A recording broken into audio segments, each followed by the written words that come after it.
আসসালামু আলাইকুম। সবাইকে স্বাগত জানাচ্ছি টকজাল শোতে। আজকে আমাদের সাথে উপস্থিত আছেন তারুণ্যের দীপ্তে বলীয়ান, দুর্নীতিমুক্ত বাংলাদেশ গড়ার তরুণ নেতৃত্ব ও ন্যায়ের পক্ষের এইচ.এম. আসিফ হায়দার। কেমন আছেন? আলহামদুলিল্লাহ ভালো আছি। আমরা স্বৈরাচার মুক্ত একটা দেশে বর্তমান অবস্থান করছি। নিঃশ্বাস নিতে পারছি প্রাণ ভরে। বাক স্বাধীনতা ফিরে এসেছে। ন্যায়ের পক্ষের মানুষজন আমরা বাংলাদেশে আবার স্বতঃস্ফূর্তভাবে দেশ পুনর্গঠনে ভূমিকা রাখতে পারবো। সেজন্য খুবই ভালো আছি। ছাত্র আন্দোলনের আপনার ভূমিকা কী ছিল? ছাত্র আন্দোলনের যেটা আন্দোলন ছিল সেটা মূলত কোটা বিরোধী একটা আন্দোলন, যেটা সম্পূর্ণ একটা ন্যায্য আন্দোলন, ন্যায়ের পক্ষের আন্দোলন।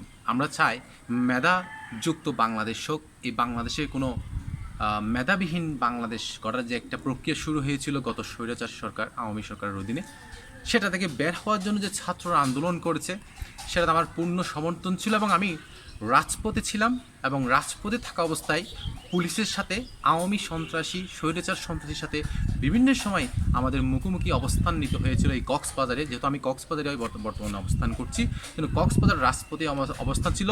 এমনকি আমি অনেক সময় পুলিশের গুলির সামনে থেকে ফিরে এসেছি। আমাকে টিয়ার সেল মারা হয়েছে, সেই টিয়ার সেলটা আমার সাথে আছে। অনেকে হয়তো দেখেন নেই এই যে টিয়ার সেল কীরকম হয়। টিয়ার সেল যখন আমার সামনে মারা হয় তখন যে একটা ধোঁয়া বের হয়, সেই ধোঁয়ায় একটা চোখের মধ্যে প্রায় 5 থেকে 7 মিনিট আপনার অনবরত পানি আসতে শুরু করবে। আসলে সেটা আসলে খুবই দুঃখজনক। আমরা যে ছাত্র আন্দোলনের পক্ষে ছিলাম, ছাত্র আন্দোলনের জন্য রাজপথে ছিলাম। সো আমার ভূমিকা আসলে বলা যায় এই ছাত্র আন্দোলনে একদম প্রত্যক্ষভাবে আমি রাজপথে ছিলাম এই ছাত্র আন্দোলনের সাথে। গণ অভ্যুত্থানের ফলাফল কি আগে থেকেই জানা ছিল? হ্যাঁ, যখন ছাত্র আন্দোলন মোটামুটি শুরু হয় তখন আসলে আমাদের পরিকল্পনা ছিল না যে সরকার পতন হবে। কিন্তু সরকার যখন অনবরত পাখির মতো মানুষ মারতে, ছাত্র মারতে, সাধারণ মানুষ মারতে শুরু করছে, তখন আমরা মূলত জুলাই মাসের শেষ অর্থাৎ 27শে জুলাই থেকেই মূলত আমরা মাথায় এইটাই নিয়ে নিয়েছি যে সরকার পতন ছাড়া, এই স্বৈরাচার পতন ছাড়া বাংলাদেশ স্বাধীন করা সম্ভব নয়। সেজন্য আমরা প্রথম দিকে ছিল কোটা বিরোধী সহ বিভিন্ন 9 দফা 6 দফা আন্দোলন, কিন্তু 27 জুলাইয়ের পর থেকেই সেটা হয়েছে 1 দফা আন্দোলন। হাসিনার পদত্যাগ ও পলায়নকে কিভাবে দেখছেন? এটা আসলে দুর্ভাগ্যজনক। একটা দলের অধীনে একজন শাসক প্রায় 20 বছরের অধিক, যিনি একটা দেশের ক্ষমতায় ছিলেন, প্রধানমন্ত্রী ছিলেন, আমি সহ যারা আওয়ামী লীগ করে তারও আসলে কল্পনা করে নেই এভাবে দেশের মানুষকে, তার বিশেষ করে তার অনুসারীদেরকে বিপদে ফেলে তিনি পালিয়ে যাবেন পিছনের দরজা দিয়ে। এটা খুবই দুর্ভাগ্যজনক। এবং এটার কাছ থেকে আমাদের শিক্ষা নেওয়ার আছে যে স্বৈরে শাসক যারা অন্যায় করে তারা কখনো ক্ষমতায় ঠিক রাখতে পারে নাই, এবং তারা কখনো সামনের দরজা দিয়ে বুকে সাহস নিয়ে চলাফেরা করতে পারে নাই। তাদের উপর যখনই আঘাত এসেছে তারা তখন তাদের নেতাকর্মীদের বিপদে পেলে তারা পিছনের দরজা দিয়ে সুবিধাজনক স্থানে তারা পালিয়ে গিয়েছে। এটা থেকে আমাদের শিক্ষা নেওয়া উচিত, ভবিষ্যতে যদি বাংলাদেশে এরকম কোনো স্বৈরী শাসক আসেন তাদের পরিণতিই এই শেখ হাসিনার মতো হবে। শেখ হাসিনার মতো তাদেরকেও দেশ ছেড়ে পালিয়ে যেতে হবে। এখন নতুন বাংলাদেশের ভবিষ্যৎ কী? বাংলাদেশ বাংলাদেশ তো একটা আশাবাদী দেশ, একটা সম্ভাবনাময় দেশ। সেটা আসলে আমরা অনেক বছর ধরে শুনে আসছি।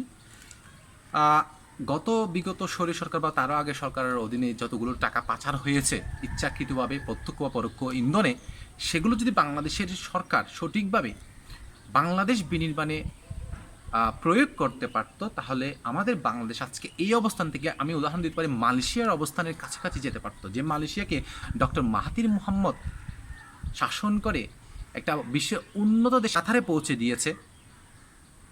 আমাদের বাংলাদেশেও সেই অবস্থানে যাওয়ার সুযোগ আছে। এখন যেহেতু নতুন সরকার, ডক্টর মোহাম্মদ ইউনূস একজন খুবই জ্ঞানী, বিশ্বের কয়েকজন সম্মানিত ব্যক্তিদের মধ্যে একজন, বিশ্বের কয়েকজন জ্ঞানী ব্যক্তিদের মধ্যে একজন, তাকে আজকে বাংলাদেশের প্রধান হিসেবে আমরা তৈরি করেছি, নিয়োগ দিয়েছি। তার নেতৃত্বে আশা করছি বাংলাদেশ দুর্নীতিমুক্ত হবে, অন্যায় মুক্ত হবে, এবং যে সমস্ত মানুষ দুর্নীতিতে এখনও যুক্ত আছেন তাদের জন্য একটা অশনি সংকেত।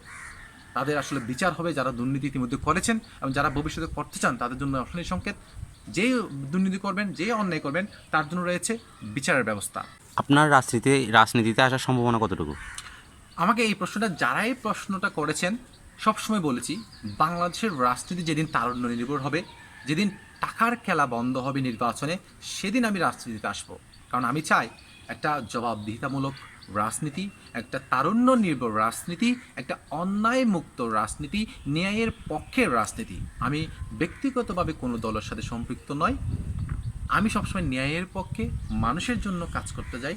সেরকম সুযোগ যদি এই অন্তর্বর্তীকালীন সরকার যদি করে দিতে পারে, তাহলে ইনশাল্লাহ আমিও আশা করছি বাংলাদেশের রাজনীতিতে তারুণ্যের দীপ্তে বলিয়ান হয়ে আমিও বাংলাদেশের মানুষের সেবায় যতটুকু পারি জবাবদিহিতামূলকভাবে রাজনীতিতে এসে মানুষের সেবা করতে চাই। মহেশখালীবাসীর জন্য কোনো বার্তা? যেহেতু আমার জন্ম মহেশখালীতে, মহেশখালী আমার উপজেলা, তাই আমি মহেশখালী মানুষ যদি চায় যে মহেশখালী নির্বাচনে টাকা দিয়ে ভোট কেনার যে একটা প্রবণতা, একটা প্রক্রিয়া প্রচলন রয়েছে স্বাধীনতার পরবর্তী গত 52 বছরের বাংলাদেশে, সেটা যদি বন্ধ হয়, মানুষের মধ্যে যদি সচেতনতা আসে যে ন্যায়যুক্ত নেতৃত্ব, তরুণ নেতৃত্ব, জবাবদিহিতামূলক নেতৃত্ব, দুর্নীতিমুক্তমূলক নেতৃত্ব যদি তারা পছন্দ করে, তারা চায়, তাহলে ইনশাআল্লাহ আমি চেষ্টা করব মহেশখালী মানুষের জন্য আমার যে যতটুকু ক্ষমতা আছে দুর্নীতিমুক্ত বাংলাদেশ গড়ার যে আমি একটা প্রত্যয় নিয়েছি যে শুরু থেকেই, সেটা প্রতিফলন আমি মহেশখালীর মানুষের জন্য ঘটাতে পারবো। এবং ইনশাআল্লাহ ভবিষ্যতে মহেশখালীর মানুষ যদি চায়, আমিও মহেশখালীতে রাজনীতিতে ভূমিকা রাখতে চেষ্টা করব। নোবেল বিজয়ী ডক্টর মোহাম্মদ ইউনূসের অধীনে অন্তর্বর্তীকালীন সরকারকে আপনি কিভাবে দেখছেন?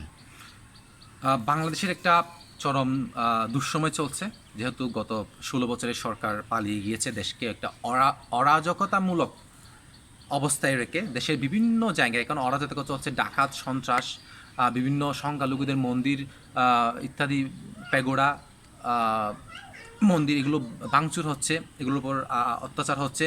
এটা মূলত আসলে যখন একটা স্বৈরাচার সরকার পতন হয় না, তখন একটা বিশৃঙ্খলা অটোমেটিক্যালি শুরু হয় যায়। তার অন্যতম কারণ হচ্ছে পুলিশ বাহিনীকে সরকার তাদের নিজস্ব অধীনস্থ বাহিনী হিসেবে মানুষের সরাসরি সামনে দাঁড় করে দিয়েছে, মানুষের প্রতিপক্ষ হিসেবে দাঁড় করে দিয়েছে। সেজন্য পুলিশের উপর একটা হামলা হয়েছে। যদিও আমি সমস্ত পুলিশকে দোষারোপ করতে রাজি নাই, কিছু সংখ্যক পুলিশ হয়তো বা অন্যায়ের পক্ষে গিয়েছিল, তাদের শাস্তি দেওয়া হবে। বাট ন্যায়ের পক্ষের যে পুলিশ আছেন তাদেরকে আমি অনুরোধ করব, আপনারা স্ব কর্মস্থলে ফিরে আসেন, দেশের মানুষের সামগ্রিক উন্নয়নে ভূমিকা রাখার চেষ্টা করুন, নিজেকে প্রমাণ করুন যে পুলিশ বাহিনী দেশের মানুষের টাকা দিয়ে তাদের বেতন হয়। এমনকি আমি আরেকটা কথা বলতে চাই, সরকারি যে সমস্ত চাকরিজীবী আছেন তারা সবাই হচ্ছে প্রজাতন্ত্রের কর্মচারী। সেই প্রজাতন্ত্রের কর্মচারীদের বেতন হয় আমাদের বাংলাদেশের মানুষের, সাধারণ মানুষের টাকা দিয়ে তাদের বেতন হয়, তাদের ঘরে ডাল ভাত কেনার মতো টাকা দেওয়া হয়। সেই টাকা দিয়ে তারা যখন দুর্নীতি করে, অন্যায় করে, সেটা আসলে একটা গণতান্ত্রিক দেশে কখনো কাম্য নয়, আমরা মানব না। এখান থেকেই আমরা হুঁশিয়ারি করতে চাই, যারা এই সরকারি কর্মচারী দুর্নীতি করছেন, চুরি করছেন, অন্যায় করছেন, তাদেরকে আমরা এখন রুখে দাঁড়াবো। যখনই কোনো সরকারি অফিসে আমার কাছ থেকে উপরি ঘুষ বা অন্যায় কিছু চাইবে, সরাসরি আপনি তাকে স্যান্ডেল দিয়ে 2টা পিটা দিবেন। সে পিটা দেওয়ার পরে আপনি তার ঊর্ধ্বতন কর্মকর্তাকে বলবেন যে এই অফিসার আমার কাছ থেকে এই অন্যায় সুবিধা চেয়েছে, দেখবেন সবাই ভালো হয়ে গেছে, সবাই ন্যায়ের পথে চলে আসছে, আমার বাংলাদেশ সুন্দরভাবে পুনর্গঠন হচ্ছে এই তারুণ্যের মাধ্যমে। সরকার পতনের পরপরই দেশে একটা নৈরাজ্য বিরাজ করছে, আপনি এটা কীভাবে দেখছেন? এটা আমি আগেই এটা আলোচনায় আমি বলেছি যে স্বাভাবিক, যেতে একটা 16 বছরের সরকার হঠাৎ করে পদত্যাগ করেছে এবং পলায়ন করেছে, তাদের সাঙ্গপাঙ্গুর যারা আছে, যারা 16 বছর ধরে মানুষকে শোষণ করেছে, মানুষকে অত্যাচার করেছে, তাদের ইন্ধনে মূলত এই অরাজকতা পরিস্থিতি সৃষ্টি হয়েছে। তবে যেহেতু অন্তর্বর্তীকালীন সরকার গঠন হয়েছে এবং সেনাবাহিনী, নৌবাহিনী, বিমান বাহিনী, police, RAB, BDR, BGB, answer, তাদের সবার সমন্বিত উদ্যোগে এই অরাজকতা পরিস্থিতি আশা করছি আগামী 15 দিনের মধ্যে একদম নিশ্চিহ্ন হয়ে যাবে। এই 15 দিন পরে যখন এই অরাজকতা পরিস্থিতি একদম ঠান্ডা হয়ে যাবে, দেশে একটা শান্তি বিরাজ করবে, তখন আমরা বাকি দপ্তরগুলো দুর্নীতিমুক্ত করার চেষ্টা করব। আগামী 20 বছর পর বাংলাদেশকে কোন জায়গায় দেখতে চান? এটা আসলে খুবই ইম্পর্টেন্ট একটা গুরুত্বপূর্ণ একটা প্রশ্ন। কারণ স্বাধীনতার পর থেকে আমরা সবসময় শুনে আসছি বা অনেকে বলেছে আমরা 10-15 বছর বাংলাদেশ একটা এমন একটা দেশে পরিণত হবে যেখানে আসলে মানুষের যে মৌলিক অধিকার, শিক্ষা, স্বাস্থ্য, বস্ত্র, বাসস্থান, এগুলোর কোনো আসলে অভাব থাকবে না। কিন্তু বাস্তবে স্বাধীনতার 52 বছর পরেও আমাদের কিন্তু এখনও স্বাস্থ্যের জন্য আমরা ধারে ধারে দৌড়াতে হয়, ভালো ডাক্তারের কাছে দৌড়াতে হয়, আমরা সরকারি চিকিৎসা সেবা না পেয়ে বেসরকারি যেতে হয়, ভালো শিক্ষা ব্যবস্থা আমরা গড়ে তুলতে পারিনি, মালিকের মৌলিক অধিকার খাদ্যের একটা যে তিনবেলা খাবারের একটা নিশ্চিত সেটা এখন আমরা নিশ্চিত করতে পারিনি। রাস্তায় রাস্তায় অনেক ফকির মিসকিন এখন ঘুরে বেড়াচ্ছে সামান্য কয়েকটা টাকার আশায়, একবেলা ভাত খাওয়ার আশায়। এই ব্যাপারটা নিয়ে বর্তমান যে অন্তর্বর্তীকালীন সরকার আছে তারা যদি একটা নির্দিষ্ট তারা একটা বেজ করে দেয় যে এই মানুষের মৌলিক অধিকারের একটা বাস্তবায়নের একটা সুনির্দিষ্ট পথ যদি তারা করে দিতে পারে, ভবিষ্যতে আমরা যারা গণতান্ত্রিকভাবে সরকারে আসবো তারা এই পথটা পরিচালিত করে মানুষের মৌলিক অধিকারের এই নিশ্চয়তাটা বিধান করবো। এবং আগামী 20 বছর পরে আমি আবারও বলছি, সিঙ্গাপুর নয়, আমেরিকা নয়, আমরা অন্তত মালয়েশিয়ার কাছাকাছি যেতে চাই, যে মালয়েশিয়াকে ডক্টর মাহাতির মোহাম্মদ একটা উন্নত দেশের কাতারে নিয়ে গিয়েছিল, সেই মালয়েশিয়ার কাছাকাছি আমার যাওয়ার প্রত্যয়। অসংখ্য ধন্যবাদ আপনাকে আমাদের সময় দিয়ে আজকে টকজাল শুতে প্রাণবন্ত করার জন্য এবং আপনার সুচিন্তিত মতামতের জন্য ধন্যবাদ। ধন্যবাদ আজকের উপস্থাপক কৌশিককে তার সুন্দর উপস্থাপনাটা প্রাণবন্ত করে তোলার জন্য। ধন্যবাদ দেশের অপামর মানুষকে যারা এই স্বৈরাচার আন্দোলনে প্রত্যক্ষ এবং পরোক্ষভাবে আওয়াজ তুলেছিলেন। ন্যায়ের পক্ষে থাকুন, সত্যের পক্ষে থাকুন, গণমানুষের উন্নয়নে কাজ করুন।